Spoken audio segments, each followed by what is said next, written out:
জয় যিশু, praise the Lord. আমরা আরেকবার সুন্দর সকালের নতুন ভিডিও নিয়ে চলে এলাম। আর এই ভিডিওতে আমরা বাক্য নিয়ে আলোচনা করব। আজকে খুব সুন্দর গুরুত্বপূর্ণ বাক্য দেখব আমরা, যে সকল বাক্য দ্বারা আমাদের জীবনের পথ সকল সুন্দর হয়, আমরা সত্যি ঈশ্বরের প্রতি আরও বেশি করে বিশ্বাসী হতে পারি এবং শয়তান দিয়াবলে কার্যকে বুঝে আমরা সর্বদা ঈশ্বরের প্রতি বিশ্বাস রেখে চলতে পারি। তো বাক্য আমাদের জন্য সর্বদা পথ প্রদর্শক, শিক্ষা, আমরা সর্বদা আত্মিকতায় বৃদ্ধি পাই। তো আমরা বাক্য থেকে দেখব প্রভু আমাদের কি শিক্ষা দিচ্ছে।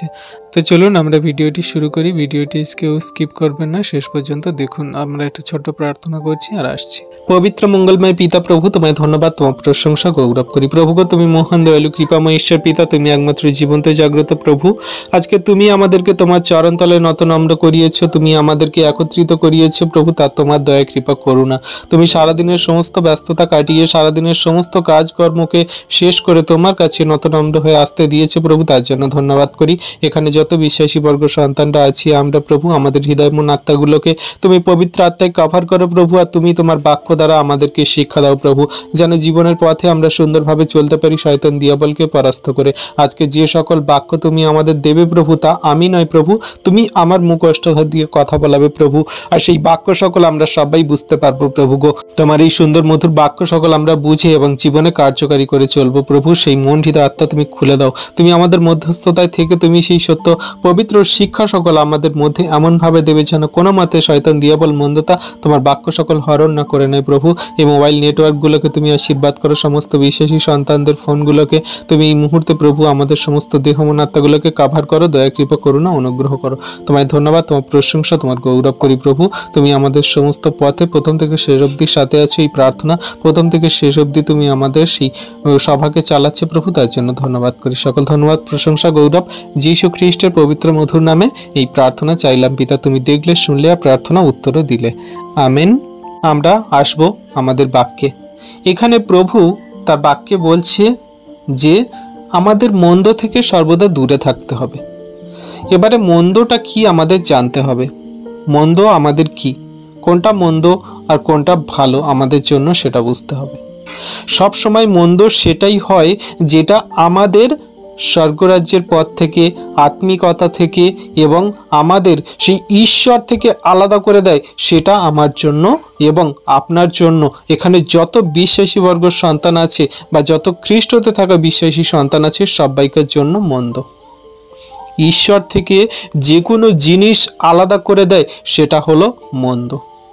সবাই ভালো করে বুঝে নি, আমাদের সেই ঈশ্বর থেকে এবং অনন্ত জীবন থেকে আর স্বর্গরাজ্যের পথ থেকে যে আলাদা করে, দূরে সরিয়ে রাখে, সেগুলো আমাদের জন্য মন্দ। সে যে কোনো জিনিস হতে পারে, নিজের স্ত্রী, স্বামী, সন্তান এবং টাকা পয়সা, ধন সম্পদ, সুন্দর সুন্দর সাজগোজ, শাড়ি, গহনা, পৃথিবীর সমস্ত বস্তুর মধ্যে যে কোনো জিনিস হতে পারে। সেগুলো যদি ঈশ্বর থেকে দূরে সরিয়ে দেয় তাহলে সেটা আমার জন্য, আপনার জন্য, সমগ্র খ্রিস্ট বিশ্বাসীর জন্য মন্দ। তাই এখানে আজকে আমাদের টপিক, মন্দ হইতে পৃথক থাকিতে হবে। আমাদের মন্দ থেকে পৃথক থাকতে হবে, মানে মন্দ থেকে আলাদা থাকতে হবে। আর সেই বিষয়ে আমাদের আজকে বাক্য আমরা দেখব প্রথম করন্থীয়, মানে 1 করন্থীয় 10 অধ্যায় থেকে আমরা পড়ব। আর সেখানে প্রভু মন্দ থাকতে আলাদা বলছে, যে মন্দ থেকে আমরা আলাদা থাকব, সেই বিষয়ে আমাদের কি বাক্য দিচ্ছে আর কোন কোন বিষয় আমাদের মন্দ বিষয় আমাদের আলাদা থাকতে বলছে, বাক্য দ্বারা আমরা জানবো, বুঝবো। তো আসুন আমরা বাক্য দেখি। সবাই বাইবেল খুলে নেবেন। 1 করন্থীয় 10 অধ্যায়, মন্দ হইতে পৃথক থাকিবার কথা। 1 পদে কি বলছে? কারণ হে ভাতৃগণ, আমার ইচ্ছা নয় তোমরা অজ্ঞাত থাকো যে আমাদের পিতৃপুরুষেরা সকলে এই মেঘের নিচে ছিলেন ও সকলে সমুদ্রের মধ্যে দিয়া গমন করিয়াছিলেন। আমরা এখানে যত বিশ্বাসী বর্গ সন্তান আছি তাদের প্রায় সবাই, আমাদের সবাইকারই পূর্বপুরুষরাই কিন্তু সেই আদম হওয়ার পর থেকে আসা মসির বা যে আব্রাহামের বংশ থেকে আসা আমাদের সমস্ত কিছু। বাবিল রাজ্যের শাসনের পর থেকে তো সমস্ত জাতি কুল ভাষা হয়েছে। যখন সেই বাবিল রাজ্যের শাসন চলছিল আর সমগ্র ইসরায়েলীয়রা বা সমগ্র জাতির মানুষেরা, তখন কোনো জাতি ভেদ হয়নি। তখন কি করেছিল, তারা ভেবেছিল, তারা বলেছিল যে আসো আমরা এমন এক উচ্চ গৃহ নির্মাণ করি যেখানে আমাদের কোনো বিপদ সংকট হলে বা আমাদের কোনো কিছু সমস্যা হলে আমরা এখানে এসে একত্রিত হব আর আমরা সমগ্র পৃথিবীর থেকে সর্বশ্রেষ্ঠ শক্তিশালী হব। তারা যখন বুদ্ধি খাটিয়ে তাদের নিজেদের বুদ্ধিতে তারা যখন এইরকম একটা উচ্চ গৃহ এমন নির্মাণ করতে চাইছিল, আর তখনই ঈশ্বর প্রভু কি করলো যে তাদের মুখে নানান রকমের ভাষা দিল। তখন কিন্তু এক ভাষা ছিল, এক জাতি, এক ধর্ম, ভেদ ছিল, কোনো রকম কোনো কিছু ছিল না, একই ছিল সব কিছু। কিন্তু তারপরে যখন তাদের বিচার বুদ্ধিতে এগুলো করতে চাইছিল, তখন ঈশ্বর প্রভু এগুলো আলাদা করে দিয়েছিল যে তোমাদের মধ্যে বিভেদ আসবে, এমনি করে ভাষা আসবে, এমনি করে কুল জাতি ধর্ম ভেদ চলে আসবে। তারপরে এগুলো হয়েছিল বাবিল রাজের পর থেকে। তো আমরা দেখতে গেলে একই রকমই, একই পূর্বপুরুষদেরই। তো সেই কথা অনুযায়ী দেখতে গেলে যে আমাদের পূর্বপুরুষরা মেঘের নিচে ও সমুদ্রের মধ্যে দিয়ে গমন করেছিল। যেমন সেই ইসরায়েলীয়রা, আমরা জানি যে আমরা পুরনো নিয়ম পড়েছি অনেকে, আমরা জানি যে যখন সেই ইসরায়েলীয়রা সেই মিশরে ছিল ফরৌনের অধীনে, তখন তারা যখন ফিরে আসে, যখন মসি দ্বারা নিয়ে আসা হয়, তখন তারা লাল সমুদ্রের মধ্যে দিয়ে এসছিল। তো সেইখানে মেঘের মধ্যে আর তারা অগ্নির মধ্যে দিয়ে ঈশ্বর তাদের গমন করেছিল। মানে তারা মেঘ এবং তারা সেই অগ্নি দ্বারা, যখন রাত্রেবেলা হতো তখন অগ্নি দ্বারা ঈশ্বর প্রভু তাদের আলো দেখাতো, আর দিনের বেলা মেঘ দ্বারা প্রভু তাদের পথ দেখাতো। এমনি করে তাদেরকে নিয়ে আসছিল। তো সেই কথা অনুযায়ী এখানে বলছে যে আমাদের পূর্বপুরুষেরা মেঘ ও সমুদ্রের মধ্যে দিয়ে গমন করেছিল, মানে এসেছিল। আর এখানে দুয়ে বলছে কি, এবং সকলে মসির উদ্দেশ্যে মেঘে ও সমুদ্রে ব্যাপ্তায়িত হয়েছিল। এখানে মেঘে ও সমুদ্র ব্যাপ্তায়িত হয়েছিল বলছে মানে কি, এখানে তখনকার দিনে যে খ্রিস্ট বিশ্বাসী সন্তানরা ছিল, মানে যারা সদাপ্রভুকে বিশ্বাস করত, সেই সদাপ্রভুকে বিশ্বাসী সন্তানরাই ছিল খ্রিস্ট বিশ্বাসী সন্তানরা। কারণ তখনকার দিনে যে ব্যাপ্তায়িত হয়েছিল তা সেই খ্রিস্টের উদ্দেশ্যে ব্যাপ্তায়িত হয়েছিল। তখন তারা সেই মেঘ ও সমুদ্রের মধ্যে দিয়ে যে ব্যাপ্তায়িত হয়েছিল সেটা খ্রিস্ট ছিল, তার মধ্যে দিয়ে তারা গমন করেছিল। কারণ সদাপ্রভু সেই খ্রিস্ট যিশুর মধ্যে দিয়ে তাদেরকে গমন করিয়ে এনেছিল। আমরা নতুন নিয়মে এখন বুঝতে পারছি যে সেই খ্রিস্ট ছিল, যে খ্রিস্ট তাদের জল পান করিয়েছিল, যে খ্রিস্ট তাদের সেই মেঘ এবং সমুদ্রের মধ্যে দিয়ে তাদেরকে নিয়ে এসেছিল। আর এখানে যে ব্যাপ্তায়িত কথা বলছে, সেই সদাপ্রভু হইতে যে ব্যাপ্তায়িত হয়েছিল মেঘ এবং সমুদ্রের মধ্যে দিয়ে, সেটা ছিল খ্রিস্ট যিশুর। তো সেই কথা অনুযায়ী এখানে জানানো হচ্ছে যে তোমাদের উদ্দেশ্যে যে মসি দ্বারা যে ব্যাপ্তায়িত হয়েছিল তা খ্রিস্ট যিশুর উদ্দেশ্যে ব্যাপ্তায়িত, আত্মিকতার দিক দিয়ে তোমাদের সেই ব্যাপ্তায়িত হয়েছিল। কিন্তু তখনকার দিনে তারা বুঝতে পারেনি। কিন্তু এখন আমরা খ্রিস্টতে থাকা বিশ্বাসী সন্তানরা এখন বাইবেল পড়ি, এখন বাইবেলের সেই পদগুলো আমরা পড়ি, অবশ্যই আমরা বুঝতে পারছি। তারপরে তিনে কি আছে, তিনি বলছে এবং সকলে একই আত্মিক ভক্ষ ভোজন করিয়াছিল, আর সকলে একই আত্মিক পেয় পান করিয়াছিলেন, কারণ তাহারা এমন এক আত্মিক শৈল হইতে পান করিতেন যাহা তাহাদের সঙ্গে সঙ্গে যাইতেন, আর সেই শৈল খ্রিস্ট। দেখো এই কথাটাই আমি বলছিলাম, সেই শৈল খ্রিস্ট ছিল। সেই মেঘ এবং সমুদ্রের যে ব্যাপ্তায়িত তা ছিল খ্রিস্ট। তো সেই খ্রিস্টের বিষয়ে তাদেরকে জানানো হয়েছিল, কিন্তু তারা তখনকার দিনে বুঝতে পারেনি। সেই খ্রিস্ট যিশুর সেই অনুগ্রহ তারা বুঝতে পারেনি। কিন্তু এখন আমরা যারা এই বাক্য পড়ছি, আমরা বুঝতে পারছি যে হ্যাঁ, সদাপ্রভু আদি থেকে আমাদের জন্য কি কি আশীর্বাদ অনুগ্রহ করেছিলেন। কিন্তু আমরা এখন এসে বুঝতে পারছি তখনকার দিনে সেই ইসরায়েলের জাতিরা তারা বুঝতে পারেনি। তো তাদের জন্য যে শিক্ষা ছিল আজকের আমাদের জন্য বোঝানো হচ্ছে যে আমাদের যে সমস্ত মন্দ বিষয়, আমাদের যে সমস্ত খারাপ কঠিন পরিস্থিতির মধ্যে দিয়ে চলা এবং আমাদের জীবনে যে সকল স্বর্গরাজ্যের পথ থেকে আলাদা করে, সেইগুলো আমাদের জন্য মন্দ। তাই তখনকার দিনে ইসরায়েলীয়রা যে ভুল করেছিল, যে পাপ করেছিল, যে মন্দ পথে চলে গিয়েছিল, আমরা সেগুলো যাতে না করি, এই বাক্য আজকে আমাদের জন্য, যেন আমরা মন্দ থেকে পৃথক থাকি, মন্দ থেকে দূরে থাকি, যে মন্দ আমাদের স্বর্গরাজ্য থেকে, ঈশ্বর থেকে আলাদা করে। তাই আমরা খ্রিস্টের সেই সমস্ত আজ্ঞার শিক্ষা সকল পালন করি। আর এখানে সেই কথা অনুযায়ী বলছে, 5 কি বলছে, কিন্তু তাহাদের মধ্যে অধিকাংশ লোকের প্রতি ঈশ্বর প্রীত হন নাই, ফলত তাহারা প্রান্তরে নিপাতিত হইলেন। আমরা যাত্রা পুস্তক 1ম অধ্যায় থেকে পড়লে আমরা বুঝতে পারবো যে যখন তারা ইসরায়েল থেকে যখন তারা সেই ইসরায়েলীয়রা যখন মিশর থেকে যাত্রা করেছিল মসি দ্বারা, তখন তারা যাত্রা পুস্তকের মধ্যে আমরা যদি পড়ি তাহলে বুঝতে পারবো তাদের জীবনযাত্রা কেমন ছিল। তারা অধিকাংশ জন শুধু টাকা পয়সা, ধন সম্পদ, খাবার দাবার সব কিছুতে তারা মেতেছিল। যখন একটা সংকট বিপদ আসে, শুধু খালি সেই মসির উপরেই দোষ দিচ্ছে, তুমি আমাদেরকে প্রান্তরে মেরে ফেলার জন্য নিয়ে এসেছো, আমরা মিশরে দাসত্ব করছিলাম, ভালো ছিলাম, আমরা ওখানে কষ্ট পাচ্ছিলাম, তাও দুবেলা দুমুঠো খেতে পাচ্ছিলাম, আমরা ভালো ছিলাম। এমনি করে করে তারা মসিকে তারা নানান রকমের বাজেমন্দ কথা বলছিল, অথচ সদাপ্রভুকে তারা পরীক্ষা করছিল। ঈশ্বরের প্রতি বিশ্বাস ছিল না, তারা সমস্ত কিছু সত্যকে ত্যাগ করে মন্দতায় চলে যাচ্ছিল।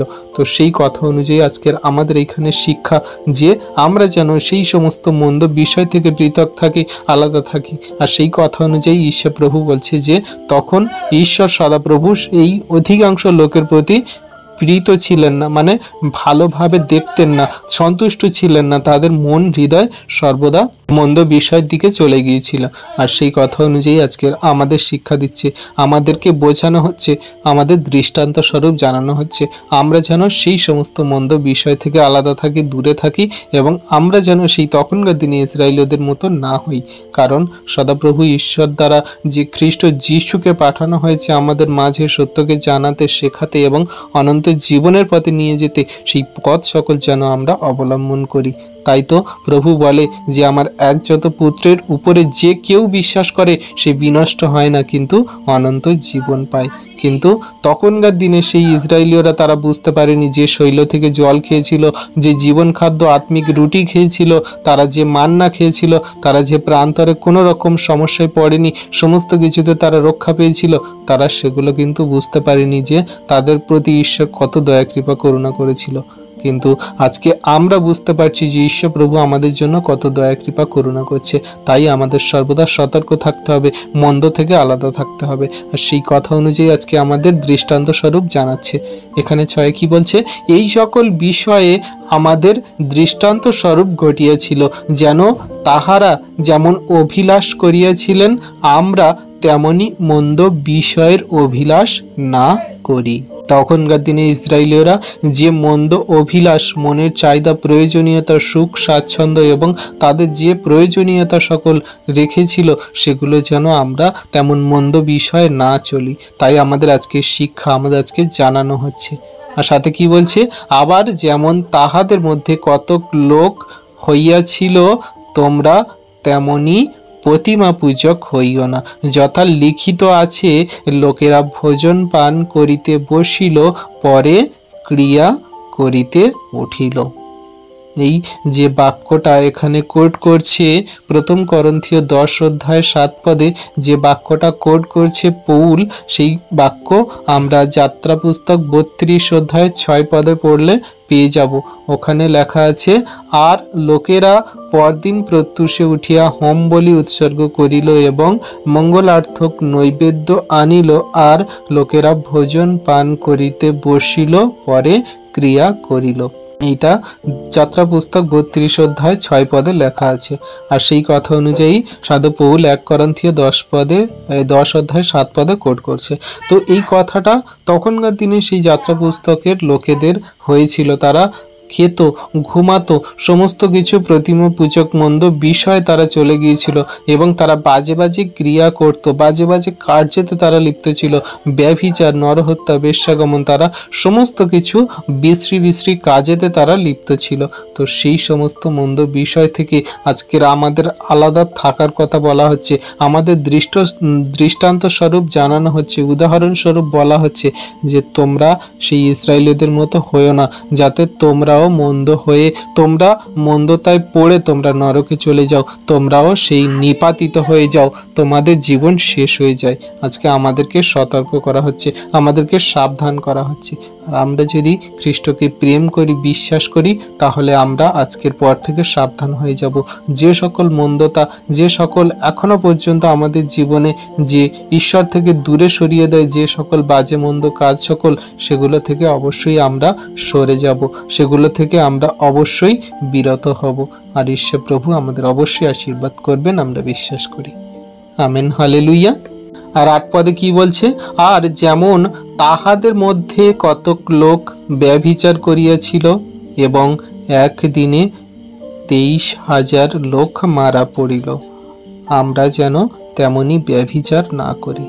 দেখো, এখানে সেই তখনকার দিনের কথা বলছে, একটা যাত্রা পুস্তকেও আছে যে তখনই তারা এমন ব্যভিচার করেছিল, এমন বাজে কাজে লিপ্ত হয়েছিল, ঈশ্বরকে এমন অবিশ্বাস করেছিল, তারা এক দিনের মধ্যে 23,000 লোক মারা পড়েছিল। ঈশ্বরের সেই ক্রোধে, ঈশ্বরের সেই রোষে পড়েছিল, ঈশ্বরের সেই ক্রোধাগ্নিতে তারা জ্বলে পুড়ে মরেছিল। যে ঈশ্বর এমন ক্রোধ দেখিয়েছিল, এমন তাদের উপরে এমন রাগ দেখিয়েছিল, তারা 23,000 লোক একদিনে মারা পড়েছিল। এমনভাবেই তারা হয়েছিল তাদের নিজেদের ভুলের জন্য, নিজেদের পাপের জন্য, নিজেদের কামনা বাসনা চাহিদা প্রয়োজন মেটানোর জন্য। কিন্তু আমরা যারা আজকে খ্রিস্টকে বিশ্বাস করি, গ্রহণ করি, আমাদের মধ্যে থেকে এগুলো যেন আর না হয়, আমরা যেন আর সেই সমস্ত ইসরায়েলদের মতো যেন না হই। আমরা সত্যি ঈশ্বরকে প্রেম করি, বিশ্বাস করি এবং তার আজ্ঞা শিক্ষা সকল পালন করে চলি। আর তিনি আমাদের জন্য যে অনুগ্রহের পথ দেখিয়েছে, সেই অনুগ্রহের পথ ধরে হাঁটলে আমরা অবশ্যই অনন্ত জীবন পাবো। আর 9 পদে কত সুন্দর কথা বলছে দেখুন। আর 9 কি বলছে? আর যেমন তাহাদের মধ্যে কতক লোক পরীক্ষা করিয়াছিল এবং সর্পের দ্বারা বিনষ্ট হইয়াছিল, আমরা যেন তেমনি প্রভুর পরীক্ষা না করি। আমরা যেন প্রভুর পরীক্ষা না করি, আমরা যেন প্রভুর প্রতি আমরা যেন কোনো রকম অসন্তুষ্ট না হই। আমরা মানুষ, আমাদের কোনো রকম ঈশ্বরের পরীক্ষা করার সামর্থ্য, শক্তি কোনো কিছু নেই। আমরা তো জঘন্য নগণ্য পাপী, আমরা তো ধুলি মাত্র, আমরা সামান্য ধুলো থেকে তৈরি হয়েছি, ধুলোতেই মিশে যাব। আমরা কোনো রকম যেন ঈশ্বরের সেই পরীক্ষা না করি। আমরা ঈশ্বরের কাছে বিনতিপূর্বক চাইতে পারি, ঈশ্বরের কাছে অনুগ্রহ করে আমরা ঈশ্বরের কাছে নম্র হয়ে চাইতে পারি। ঈশ্বর অনুগ্রহ করে আমাদেরকে দেবেন যে হ্যাঁ, আমার সন্তান কত নম্র হয়ে আমার কাছে সেই বিনতি প্রার্থনা করছে, আমি তার সমস্ত কিছু ফিরিয়ে দেব, আমি তাকে দেব। আমরা যেন ঈশ্বরের পরীক্ষা না করি, এটা আমার দিতেই হবে, না দিলে আমি এই করব তাই করব, না দিলে আমি তোমাকে ডাকবো না, আমি দেখি তুমি 1 মাসের মধ্যে আমার জীবনে কি করো, তাহলে আমি তোমায় ডাকবো, নয়তো আমি ডাকবো না। 1 মাসের মধ্যে দেখি তুমি আমার জীবনে কি পরিবর্তন আনো, নয়তো আমি তোমায় বিশ্বাস করব, নয়তো আমি করব না। এমনি রকমভাবে আমরা ঈশ্বরকে যেন পরীক্ষা না করি, কারণ প্রভু যীশু তার বাক্যেই বলেছে যে সদাপ্রভু ঈশ্বরকে তুমি কোনো মতে পরীক্ষা করিও না, তোমার ঈশ্বরকে তুমি কোনো মতে পরীক্ষা করিও না। যখন সেই প্রান্তরে শয়তানের সঙ্গে তিনি যখন লড়ছিল, শয়তানের যখন সেই পরীক্ষাতে পড়েছিল, তখন ঈশ্বর প্রভু বলেছিল, প্রভু যীশু খ্রিস্ট বলেছিল। তো আমরা যেন ঈশ্বরকে কোনো রকম পরীক্ষা না করি। আর এই পরীক্ষার মধ্যে দিয়ে কিন্তু আমাদের অনেক সমস্যা আসতে পারে। আমরা নিজেদের যে জীবনে খারাপ কঠিন পরিস্থিতি, পরীক্ষা সকল আসে, সেই পরীক্ষার সঙ্গে কিভাবে আমি লড়বো, কিভাবে আমি শয়তান দিয়াবলকে পরাস্ত করে খ্রিস্টের প্রতি এগিয়ে যাব, সেটা আমার লক্ষ্য রাখা উচিত। আমি ঈশ্বরকে পরীক্ষা করার জন্য জন্মাইনি, ঈশ্বর আমাকে পরীক্ষা করার জন্য জন্মেছে, যে আমার সন্তান যে আমার সঙ্গে স্বর্গরাজ্যে থাকবে, তাকে আমি পরীক্ষা করে দেখব সে আমার গ্রহণযোগ্য কিনা। আর যদি সেই পরীক্ষাতে আমি পাস হতে পারি, তারপরে গিয়ে আমি সেই অনন্ত জীবনে প্রবেশ করতে পারব। এটা আমাদের হওয়া উচিত। তাই এই বাক্য দ্বারা আমাদেরকে জানানো হচ্ছে যে আমরা যেন প্রভুর পরীক্ষা না করি। আর 10 কি বলছে, আর যেমন তাহাদের মধ্যে কতক লোক বচসা করিয়াছিল এবং সংহারের দ্বারা বিনষ্ট হইয়াছিল, তোমরা তেমনি বচসা করিও না। আমাদের কোনো রকম কোনো বচসা, হিংসা, আমাদের মধ্যে কোনো রকম ক্রোধ যেন না থাকে। এমনভাবে আমাদের জীবন বিনষ্ট হয়ে যাবে, এমনভাবে আমরা ঈশ্বর থেকে দূরে চলে যাব, এমনভাবে আমাদের সমস্ত আত্মিকতার যে ফল, আশীর্বাদ, অনুগ্রহ সমস্ত কিছু শেষ হয়ে যাবে। আমরা অনন্ত জীবনে কেউ প্রবেশ করতে পারবো না। এগুলো আমাদের মধ্যে দেয়া হচ্ছে, আমাদের মধ্যে জানানো হচ্ছে। তখনকার দিনের ইসরায়েলীয়রা সদাপ্রভুকে এমনি করে তারা ত্যাগ করেছিল, এমনি করে তারা বিনষ্ট হয়ে গিয়েছিল। বচসা, হিংসা, ক্রোধ, তারা নানান রকম মন্দতায় জীবনযাপন করে সমস্ত কিছু ঈশ্বর থেকে তারা দূরে চলে গিয়েছিল এবং তারা শেষও হয়ে গিয়েছিল। তাহলে এগুলো আমাদেরকে ত্যাগ করতে হবে, এগুলো আমাদের জন্য মন্দ। 11 কি বলছে, এই সকল তাহাদের প্রতি দৃষ্টান্ত স্বরূপ ঘটিয়াছিল এবং আমাদেরই চেতনার জন্য লিখিত হইল, আমাদের যাহাদের উপর যুগ কলাপের অন্ত আসিয়া পড়িয়াছে। দেখো কত সুন্দর এবং কত গুরুত্বপূর্ণ কথা বলছে। এই সমস্ত যা ঘটেছিল তখনকার দিনে, সেগুলো সব আমাদের জন্য দৃষ্টান্ত স্বরূপ ঘটেছিল, যাতে আমরা বুঝতে পারি এই সমস্ত আমরা পাপ, ব্যভিচার, মন্দতা, এই সমস্ত ঈশ্বরের পরীক্ষা, এই সমস্ত আমরা বচসা যেন আমরা না করি, ঈশ্বর থেকে দূরে সরে যেন আমরা না যাই। এগুলো সমস্তটাই আমাদের উদাহরণস্বরূপ হয়েছিল। আমাদের কাছে আজকে উদাহরণস্বরূপ যে দেখো তখনকার দিনে ইসরায়েলরা যে পাপ করেছিল, আজকে তোমরা খ্রিস্টতে থাকা বিশ্বাসী এমন পাপ করো না। এগুলো আমাদের চেতনা দেওয়ার জন্য লেখা হয়েছে পবিত্র আত্মা দ্বারা। সাধু পৌল লিখছে তার পবিত্র আত্মা দ্বারা আমাদের চেতনা দেওয়ার জন্য। আর আমাদের উপরে যুগকলাপের সেই অন্ত আসিয়া পড়িয়াছে, মানে যুগ কলাপ শেষ হতে চলেছে, খ্রিস্টের আগমন শুরু হয়ে গেছে, মানে অলরেডি তিনি আসতে চলেছেন। কখন তিনি এসে যাবেন আমরা কেউ জানি না। আমাদের এক্ষুনি আসতে পারে, 10 দিন পরে আসতে পারে, 20 বছর পরে আসতে পারে, আমরা কেউ জানি না। কিন্তু আমাদের কাছে যুগ কলাপের অন্ত এসে গেছে, খুব তাড়াতাড়ি তিনি আসতে চলেছেন। তো এমনি করে আমাদের সর্বদা সতর্ক থাকতে হবে, এমনি করে আমাদের সর্বদা সাবধান থাকতে হবে যেন আমরা কোনো রকম সেই সমস্ত ইসরায়েলীয়দের মতো পাপ, ব্যভিচার, মন্দতায় জীবনযাপন না করি। আমরা কোনো মতে যেন সেই সমস্ত সেই ব্যভিচার, মন্দতায় জীবনযাপন করে আমরা যেন স্বর্গরাজ্য না হারাই। তাই আমরা সর্বদা এই বাক্য সকল ধ্যান করি এবং পড়ি, পালন করি। আমরা এগুলো সর্বদা যেন মনের হৃদয় আত্মায় গেঁথে রাখি। আর 12 কি বলছে, অতএব যে মনে করে আমি দাঁড়াইয়া আছি সে সাবধান হোক, পাছে পড়িয়া যায়। আমরা সর্বদা নিজেদেরকে পরীক্ষা করি, নিজেদেরকে সর্বদা বিচার বুদ্ধি দ্বারা, বিবেচনা দ্বারা, খ্রিস্টের বাক্য দ্বারা সর্বদা সাবধান করি, বোঝার চেষ্টা করি। যারা আমরা মনে করি যে আমরা বিশ্বাসে অটুট আছি, যারা আমরা মনে করি খ্রিস্টের প্রেমে দাঁড়িয়ে আছি, যারা আমরা মনে করি আমি বাক্যে বলবান হয়েছি, যারা আমরা মনে করি খ্রিস্টের শিক্ষাতে আমি অনেক শিক্ষিত হয়েছি, যারা আমরা মনে করি আমি বাইবেলের অনেক বড় বড় পাস্টার, নবী এবং আমি বাইবেলের অনেক বড় বড় শিক্ষক হয়ে গেছি, আমরা সাবধান হয়ে যাই, পাছে আমরা পড়ে যাই। বিশ্বাস থেকে, ঈশ্বরের প্রেম থেকে আমরা পাপ, ব্যভিচার, মন্দতায় জীবনযাপন করে আমরা ঈশ্বর থেকে আমরা পড়ে যেন না যাই। সর্বদা আমরা সাবধান থাকি, নিজেদেরকে সর্বদা যাচাই করি। এই আমাদের বলছে, অতএব যে মনে করে আমি দাঁড়িয়ে আছি সে সাবধান হোক, যেন পড়ে না যায়। কোনো মানুষ দাঁড়িয়ে থাকতে থাকতে কিভাবে পড়ে যেতে পারে? এখানে সিম্পল একটা মানুষ দাঁড়িয়ে আছে আর হঠাৎ মাত্র ঝড়ের বেগে বা কোনো কিছু কেউ ঠেলা দিল বা ধাক্কা দিল, সেমনি করে পড়ে যাওয়া এটাকে বলছে না। পড়ে যাওয়ার কথাটা আমাদের উদাহরণস্বরূপ জানানো হচ্ছে আত্মিকতা দ্বারা। যারা আমরা খ্রিস্টেতে দাঁড়িয়ে আছি, খ্রিস্টেতে চলছি, বিশ্বস্ত আছি, বাক্য নিয়ে চলছি, এগিয়ে যাচ্ছি, কোনো মতে শয়তান দিয়াবল মন্দতা, কোনো মতে আমাদের পাপ ব্যভিচার জীবন, কোনো মতে আমাদের মধ্যে এমন মন্দতা, হিংসা, ক্রোধ, লোভ চলে আসে, আমরা পড়ে যেতে পারি ঈশ্বরের প্রেম থেকে, বিশ্বাস থেকে, ঈশ্বরের সে অনন্ত জীবন থেকে এবং স্বর্গরাজ্য থেকে।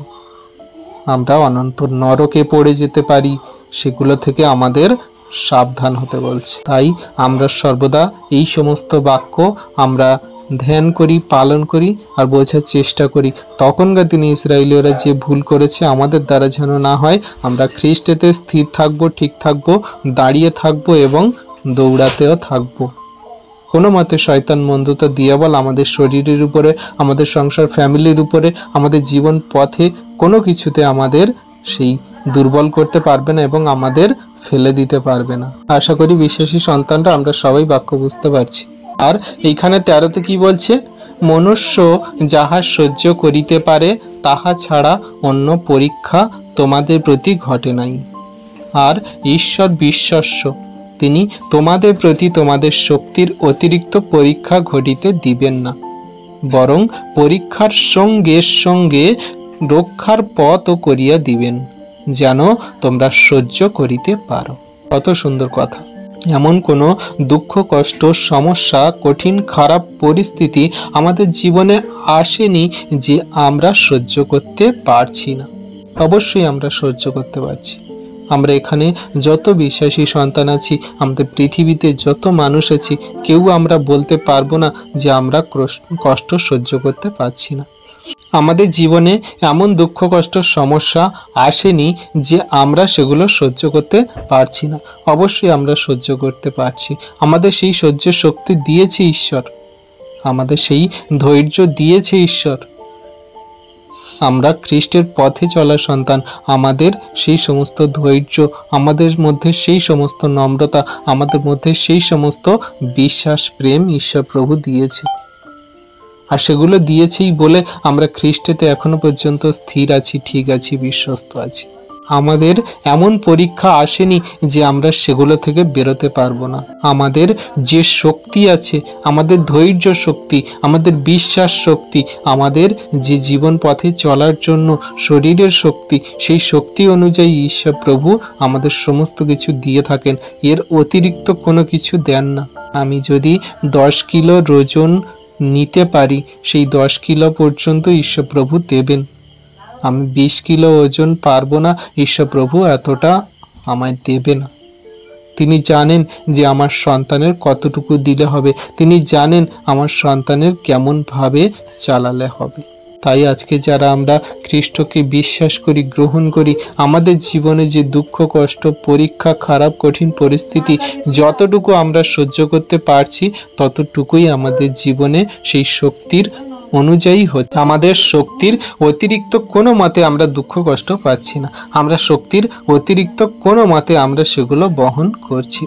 আর যদি আমরা বলে থাকি যে তাহলে জগতের কত মানুষরা আছে তারা কষ্ট দুঃখ সহ্য করতে পারছে না, তারা আত্মহত্যা করছে, তাদের জীবন শেষ করে দিচ্ছে, বা খ্রিস্টতে থাকা অনেক বিশ্বাসী সন্তানরা তারা প্রভু থেকে সরে পড়ছে সমস্যার জন্য, এগুলো তাদের ভুল, এগুলো তাদের মন্দ জীবনযাপন করার জন্য, তাদের সুখ চাহিদা প্রয়োজন সকলের জন্য।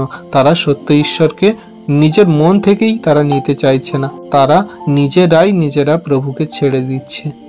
এটা তাদের ভুল, এটা কোনো মতে ঈশ্বরের না, বা কোনো মতে তারা সেই সমস্ত বহন করতে চাইছে না যে তাদের জীবনে দুঃখ কষ্ট সমস্যা সকল আসছে বলে। আমরা একটা সময় পরে গিয়ে হয়তো বুঝতে পারি যে আমরা শক্তিশালী হচ্ছি, আমরা একটা সময় পরে গিয়ে বুঝতে পারি আমাদের জীবনে খারাপ কঠিন পরিস্থিতি আস্তে আস্তে এমন হয়েছে যে আমরা সেগুলো আর নিতে পারছি না। কিন্তু ঈশ্বর প্রভুর উপর যদি আমাদের ভরসা, বিশ্বাস, ধৈর্য, প্রেম থাকে, তাহলে আমি গ্যারান্টি দিয়ে বলতে পারি যে আপনার জীবনে এখনো পর্যন্ত সেই রকম পরীক্ষা আসেনি যে আপনি সহ্য করতে পারছেন না বলে। আপনি দিব্যি খাচ্ছেন, ঘুমাচ্ছেন, দিব্যি আপনি পরিবারের সমস্ত ফ্যামিলির জন্য মানুষের সঙ্গে জীবনযাপন করছেন, কোনো কিছুতে আপনার কোনো কিছু সমস্যা হচ্ছে না। তাহলে আপনি কিভাবে বলতে পারেন যে আমার এই জীবন এত দুর্বিষহ, কঠিন, খারাপ হয়ে উঠেছে যে আমি সহ্য করতে পারছি না? এগুলো যে সকল মানুষরা করে তাদের মূর্খতা, এবং এই সকল মানুষরা তারা নিজেদেরা পৃথিবীতে আর থাকতে চাইছে না, বা তারা এগুলো মানে জোর করেই নিতে চাইছে না একরকম, সেগুলো তাদের ভুলের জন্য তারা শয়তানের পথ বেছে নিয়েছে। কিন্তু আজকে যারা আমরা খ্রিস্ট হতে বিশ্বাসী, ঈশ্বর প্রভু, আমরা প্রভু যীশু খ্রিস্টের সেই জীবনকে আমরা দেখি, বোঝার চেষ্টা করি, তিনি কতটা দুঃখ, কষ্ট, যাতনা তিনি আমাদের জন্য কত কি করেছেন। একটা মানুষ তার কতটা ধৈর্য থাকলে সে এই সমস্ত পরীক্ষা, এই সমস্ত খারাপ কঠিন পরিস্থিতির মধ্যে দিয়ে যেতে পারে। জন্ম হয়েছে গোয়াল ঘরে, ছোট থেকে বাবা মার অধীনে এমনভাবে মানুষ হয়েছে, কোনো রকম তার মধ্যে কোনো পাপের লেশ মাত্র ছিল না। তিনি যখন যৌবনকালে এলো, তার কোনো বাসস্থান ছিল না, ঘর ছিল না, তার জীবন এমন ছিল সমস্ত কিছু সেই মানুষের জন্য বিলিয়ে দিয়েছে। তিনি ফোঁটা ফোঁটা রক্ত দ্বারা আমাদের পাপের ক্ষমা দিয়েছিল। তিনি তো মানুষ ছিল, তারও তো রক্ত মাংসের শরীর ছিল, তাহলে তিনি চাইলে তো অনেক কিছু করতে পারতেন। তো তিনি আমাদেরকে দেখালেন, শেখালেন, জানালেন যে দেখো একটা মানুষ হয়ে তার জীবনযাপন কেমন করতে পারে, কতটা ধৈর্য। অবশ্যই তিনি ঈশ্বর ছিল, কিন্তু মনুষ্যের মতন তিনি সমস্ত কিছু, তাই আমাদেরও এমনি করে সমস্ত কিছু সহ্য করতে হবে, ধৈর্য রাখতে হবে। তাহলে আমরা যদি এমনি করে পারি, তাহলে ঈশ্বর প্রভু আমাদের সমস্ত সেই অনন্ত জীবনের পথ থেকে সমস্ত মন্দতা দিয়াবল চলে যাবে, আমরা ঈশ্বরের যোগ্য সন্তান রূপে এই জগতে চলতে পারব। আমাদের ঈশ্বর প্রভু কত মহান যে আমাদের প্রত্যেক দিন তার বাক্য দ্বারা আশীর্বাদ করে যে আমার সন্তান আমার কাছে এমনিভাবে থাকবে যেমন করে একটা বাবা তার সন্তানকে আগলে রাখে। সমস্ত কিছু দিয়ে আমাদের প্রভু আমাদের কোনো মতে এমন দুঃখ, কষ্ট, পরীক্ষা দেবেন না যে আমরা সহ্য করতে পারি না। আমরা সমস্ত কিছু সহ্য করতে পারবো খ্রিস্টের প্রতি বিশ্বাস, তার প্রতি প্রেম, ধৈর্য আর তার বাক্য আজ্ঞার শিক্ষা সকল পালনের মধ্যে। শয়তান দিয়াবলকে অবশ্যই পরাস্ত করব। Amen, hallelujah. চলুন আমরা নিজেদেরকে নত করি আর সবাইকার জন্য সবাই প্রার্থনা করি। হালেলুইয়া। পবিত্র পবিত্র মঙ্গলময় পিতা প্রভু যীশু, তোমায় ধন্যবাদ করি, তোমার প্রশংসা, তোমার গৌরব করি। প্রভু তুমি মহান রাজা, দয়ালু কৃপাময় ঈশ্বর প্রভু, তুমি আমাদের জীবন্ত জাগ্রত পিতা। প্রভু এখানে আমরা যতজন বিশ্বাসী সন্তানরা একত্রিত হয়েছি, তোমার যে বাক্য সকল আমরা পড়লাম, শুনলাম, প্রভু গো তুমি আমাদের সেই আত্মিকতা দ্বারা অনেক আশীর্বাদ করলে। তুমি বাক্য দ্বারা আমাদের মন্দতা থেকে দূরে থাকতে শেখালে, তুমি বোঝালে, জানালে যে কোনটা আমাদের জন্য মন্দ, কোনটা আমাদের জন্য ভালো। প্রভু গো আমরা সমস্ত মন্দ বিষয় থেকে যেন দূরে থাকি, মন্দতা থেকে যেন পৃথক থাকি, আলাদা থাকি, কোনো মতে যেন শয়তান মন্দতা দিয়াবল আমাদের ধারে কাছে না আসতে পারে। তুমি সমস্ত কিছু থেকে এমনি করে আমাদের দূরে রাখো। তুমি আমাদের আত্মিকতায় বৃদ্ধি করাও, স্বর্গরাজ্যের পথে চলতে সাহায্য করো। এখানে যত বিশ্বাসী বর্গ সন্তানরা আছে, পরবর্তীতে এই বাক্য ভিডিও যারা দেখবে প্রভু, সকলকার জীবনে তুমি আশীর্বাদ অনুগ্রহ করো। তুমি তাদের সমস্ত মন্দতা, শয়তান দিয়াবল, সমস্ত শয়তান দিয়াবলের ছল চাতুরি থেকে দূরে রাখো যীশু নামেতে। তুমি আমাদের শক্তিশালী করো, বাক্যে বলবান করো, এবং আমাদের জীবনের পথে সুন্দরভাবে চলতে তুমি সাহায্য করো, শক্তিশালী করো। প্রভু গো তোমার নামে তোমার কাছে বিনতি প্রার্থনা করি, আজকে যারা আমরা একত্রিত হয়েছি তোমার নামে, তুমি প্রভু আমাদের বাক্য দ্বারা আশীর্বাদ অনুগ্রহ করছো, তুমি দয়া কৃপা করুণা করছো। প্রভু গো আজকে তোমার কাছে আমি সেই মিঠুনদার জন্য প্রার্থনা করি, সেই সন্তানের যে হার্টবিটের সমস্যা হচ্ছে, তার যে হৃদয়ের সমস্যা হচ্ছে, তার যে শরীরে যে সমস্ত রোগ ব্যাধি, মন্দতা, শয়তান দিয়াবল চাকরে ধরে আছে, সমস্ত কিছু থেকে তুমি এই মুহূর্তে তাকে ছুটকারা দাও যিশুর নামেতে। এই মুহূর্তে তুমি তাকে রিলিফ দাও প্রভু গো। এই মুহূর্তে আমি যিশুর নামে আদেশ করি, তার সমস্ত হার্ট ব্লকেজ, তার সমস্ত হার্টের যে কিছু রোগ ব্যাধি, মন্দতা, সমস্ত কিছু আউট করো, দূর করো। সেই সন্তান যদি কোনো ডাক্তারের ওষুধ খায়, সেই সমস্ত যদি সন্তান প্রভু কোনো রিপোর্ট করে, সমস্ত রিপোর্টকে তুমি নর্মাল আনো, সমস্ত ওষুধের মধ্যে দিয়ে তুমি কার্য করো, তুমি আশীর্বাদ অনুগ্রহ করো, তার সুস্থ শরীর তুমি দান করো প্রভু, অনুগ্রহ আশীর্বাদ করো। এই মুহূর্তে তুমি তার হার্টবিটকে সুন্দর করো, সুস্থ করো, দয়া কৃপা করুণা অনুগ্রহ করো। প্রভু গো এই মুহূর্তে আমি সেই সুশান্ত মান্নার জন্য প্রার্থনা করি, সেই সন্তানকে তুমি আশীর্বাদ করো। সেই সন্তান যাদের জন্য প্রার্থনা রিকোয়েস্টে চেয়েছে প্রভু, তাদেরকে তুমি আশীর্বাদ করো। তাদের তুমি নাম জানো, বাড়ি কোথায় জানো, তাদের মাথার চুল থেকে পায়ের নখ পর্যন্ত তুমি গণনা করে রেখেছো প্রভু। তাদেরকে তুমি এই মুহূর্তে সুস্থতা, আরোগ্যতা দান করো, জীবনে মহিমা কার্য সাধন করো। তুমি তাদের জীবনে দয়া কৃপা করুণা করো। তোমার দয়া কৃপা করুণা যে পেয়েছে প্রভু, তার জীবন ধন্য হয়ে গেছে। প্রভু গো তুমি সেই অনুগ্রহকারী, দয়া কৃপা করুণাকারী ঈশ্বর পিতা, তোমার অনুগ্রহ সর্বদা শেষ দিন পর্যন্ত তোমার এই সন্তানের প্রতি থাকুক। এই সুশান্ত দাকে এই মুহূর্তে তুমি আশীর্বাদ করো, তার পরিবারের সকল ফ্যামিলিজনদেরকে তুমি আশীর্বাদ করো। সেই সন্তানের যা কিছু শরীরে রোগ ব্যাধি মন্দতা এই মুহূর্তে আমি যিশু নামেতে আদেশ করি, আউট হয়ে যাক, দূর হয়ে যাক এই মুহূর্তে তার শরীর থেকে। In the name of Jesus cancel হয়ে যাক এই মুহূর্তের সমস্ত শয়তানের রোগ ব্যাধির আত্মাগুলোকে আমি যিশু নামে দূর করি। প্রভু গো, তুমি দয়া কৃপা করুণা অনুগ্রহ করো। প্রভু, সেই অরিত্রদার জন্য প্রার্থনা করি, সেই সন্তানকে তুমি আশীর্বাদ করো, সেই সন্তানের ভালো কাজের সন্তান তুমি দাও। সেই সন্তান যা কিছু নিয়ে পড়াশোনা করেছে, পরিবারে যে দুঃখ কষ্ট সমস্যা, তার যে মা প্রভু সেই এত কষ্ট করে, তার মা যে এত অসুস্থতার মধ্যে দিয়েও সেই পরিবারের ফ্যামিলির মুখে খাদ্য অন্ন তুলে দিচ্ছে, সেই সন্তানকে বড় করেছে, তার সমস্ত পথে তিনি সাথে ছিল। সেই সন্তানের পাশে যেন সেই অরিত্রদা দাঁড়াতে পারে, তার সেই দুঃখের সময়, কষ্টের সময়, তার রোগের অসুস্থতার সময় যেন সেই সন্তান পাশে থাকে। প্রভুকে সেই সন্তানকে তুমি এবার রেস্ট দাও, আর এই সন্তানের এমন ভালো কাজ পাইয়ে দাও যেন এই সন্তান কাজ করে তার মায়ের সেই সমস্ত দুঃখ কষ্ট ঘোচাতে পারে, সেই কঠিন খারাপ পরিস্থিতি, তার শরীরে অসুস্থতাকে দূর করতে পারে। তুমি তার শরীরের সমস্ত অসুস্থতা দূর করো প্রভু। সেই সন্তানকে তুমি আশীর্বাদ করো, অরিত্রদার ভালো কাজের সন্ধান তুমি দাও। সেই সন্তানকে আশীর্বাদ অনুগ্রহ দয়া কৃপা করুণা করো। প্রভু, অর্ঘতার জন্য প্রার্থনা করি, সেই সন্তানের যে স্পন্ডোলাইটিস সমস্যা, তার এখনো পর্যন্ত সমস্যার সমাধান হয়নি প্রভু। তার সমস্ত সেই রোগ ব্যাধিগুলোকে তুমি নির্মূল করো যিশু নামেতে। তার মেয়েকে, তার স্ত্রীকে, তার পরিবারের সকল সদস্যকে তুমি ভালো রাখো, সুস্থ সুন্দর রাখো, তাদের জীবনে মহিমা কার্য সাধন করো। তুমি রোগ ব্যাধির আত্মাগুলোকে তাদের পরিবার থেকে দূর করো, দয়া কৃপা করুণা অনুগ্রহ করো। তোমার সমস্ত সন্তানকে তুমি আশীর্বাদ অনুগ্রহ দয়া কৃপা করুণা করো। সেই অর্ঘতার জীবনে তুমি এই মুহূর্তে দয়া কৃপা করুণাতে ভরপুর করছো পিতা, আমি বিশ্বাস করি। লালনদার জন্য প্রার্থনা করি, সেই সন্তানকে আশীর্বাদ অনুগ্রহ করো, দয়া কৃপা করুণাতে তাকে ভরপুর করো, আশীর্বাদ করো। মহুয়াদির জন্য প্রার্থনা করি, তার হাজবেন্ডকে ভালো রাখো, সুস্থ সুন্দর রাখো। সেই সন্তান যে ঘন ঘন অসুস্থতায় পড়ে যায় প্রভু, শয়তান দিয়াবল তার প্রতি তাকে জাগড়ে ধরে প্রভু, সমস্ত শয়তান দিয়াবল থেকে তাকে দূরে রাখো, সমস্ত মন্দতা থেকে দূরে রাখো প্রভু। মহুয়াদিকে তুমি আশীর্বাদ করো, তার মাকে আশীর্বাদ করো, তার পরিবারের ফ্যামিলি জনদেরকে তুমি আশীর্বাদ করো, সুস্থ সুন্দর করো, দয়া কৃপা করুণা অনুগ্রহ করো প্রভু গো। মিঠুনদার জন্য প্রার্থনা করি, সেই সন্তানের যা কিছু সমস্যা তুমি সেই সমস্ত কিছু দূর করেছো প্রভু, আমি বিশ্বাস করি। প্রভু, মলিনা আন্টির জন্য প্রার্থনা করি, সেই সন্তানের সমস্ত কোমরের ব্যথা যন্ত্রণা, তার সমস্ত রোগ ব্যাধিগুলোকে তুমি দূর করছো প্রভু, আমি বিশ্বাস করি। তার শরীরে তুমি বল শক্তি তাগাত দান করছো প্রভু, আমি বিশ্বাস করি। তার মেয়েকে ভালো পড়াশোনায় তুমি বৃদ্ধি করাও, তার হাজবেন্ডকে সুস্থ সুন্দর রাখো, তাদের জীবন পথের সমস্ত পথে তুমি সাথে আছো, সাথে থাকো প্রভু। মৃদুদির জন্য প্রার্থনা করি, তার মেয়েকে ভালো রাখো, তার হাজবেন্ডকে সেই পাপের পথ থেকে ফেরাও, সেই শয়তানের সমস্ত জাল থেকে বেরিয়ে আসতে সাহায্য করো। সেই সন্তানকে তুমি সমস্ত নেশাগ্রস্ত মন্দতা, ব্যভিচার, পাপ, হিংসা, ক্রোধ, লোভ সমস্ত কিছু থেকে দূর করে তোমার প্রতি বিশ্বস্ত বানাও। সেই সন্তান যেন তোমায় জানে বোঝে বিশ্বাস করে। সেই মৃদুদিকে তুমি আশীর্বাদ করো, তোমার বাক্যের জ্ঞান দাও। সেই সন্তান সুন্দর সুন্দর গান করছে, তোমার বাক্যের জ্ঞান দাও। বাইবেল যা কিছু পড়বে সে যেন মনে রাখতে পারে, তোমার সত্যের পবিত্রতায় জীবনযাপন করবে, তার যত ধার দেনা সমস্ত কিছু শোধ করতে সাহায্য করো, সমস্ত লোনগুলোকে মুকুব করতে তুমি সাহায্য করো। তুমি তার জীবন পথে সমস্ত পথে তুমি সাথে আছো, সাথে থাকো। তুমি তার জীবনে মহিমা কার্য সাধন করছো প্রভু, শেষ দিন পর্যন্ত করবে পিতা, আমি বিশ্বাস করি।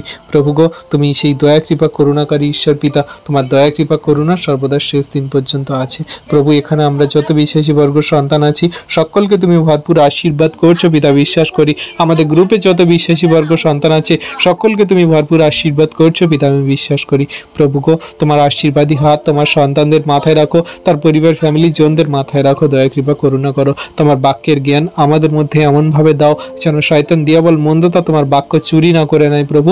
সমস্ত শয়তান দিয়াবল থেকে মন্দতা থেকে দূরে রাখো। তোমার দয়া কৃপা করুণাতে আমাদের চলতে বলতে কার্যকারী করতে সাহায্য করো প্রভু গো। আমরা প্রথম থেকে শেষ পর্যন্ত যা কিছু বাক্য প্রার্থনা হলো প্রভু, সমস্ত কিছু তুমি আমাদের প্রার্থনা বাক্য দেখলে, শুনলে এবং উত্তরকেও দিলে পিতা, বিশ্বাস করি। প্রভু গো, আমাদের সারা দিনের ভার তুমি নিয়েছো পিতা, আমাদের সারা রাতের সমস্ত ভারকে তুমি নাও। তুমি আমাদের সুখদায়ক নিদ্রা প্রদান করো প্রভু, আর আমাদের আত্মাগুলোকে তোমার চরণতলে গচ্ছিত রাখি। তুমি আমাদের সুন্দর নিদ্রা দিয়ে সকালে ঘুম থেকে ওঠাবে, সেই দিনের সকালে তোমার ধন্যবাদ প্রশংসা গৌরব করে আবার দিন সকল শুরু করবো পিতা। আর সেই দিনের সকালে তুমি আমাদের আশীর্বাদ অনুগ্রহ করে এই পৃথিবীতে চালাবে, সমস্ত শয়তান দিয়াবল থেকে দূরে রাখবে প্রভু, আমরা বিশ্বাস করি। তাই তোমায় ধন্যবাদ করি, তোমার প্রশংসা তোমার গৌরব করি। আমরা যখন নগণ্য পাপী পিতা, আমাদের যদি কোনো পাপ ভুল অন্যায় অপরাধ হয়ে যায় তুমি ক্ষমা করো, মার্জনা করো। তথাপি আমাদের ইচ্ছা নয় পিতা, তোমার ইচ্ছা আমাদের জীবনে পূর্ণ হোক। সকল ধন্যবাদ, প্রশংসা, গৌরব আমাদের উদ্ধারকর্তা, ত্রাণকর্তা, জীবনদাতা, মুক্তিদাতা যীশু খ্রিস্টের পবিত্র মধুর নামে এই প্রার্থনা চাইলাম পিতা। তুমি আমাদের সমস্ত জনের প্রার্থনা শুনলে, দেখলে আর উত্তর কেউ দিলে। আমেন।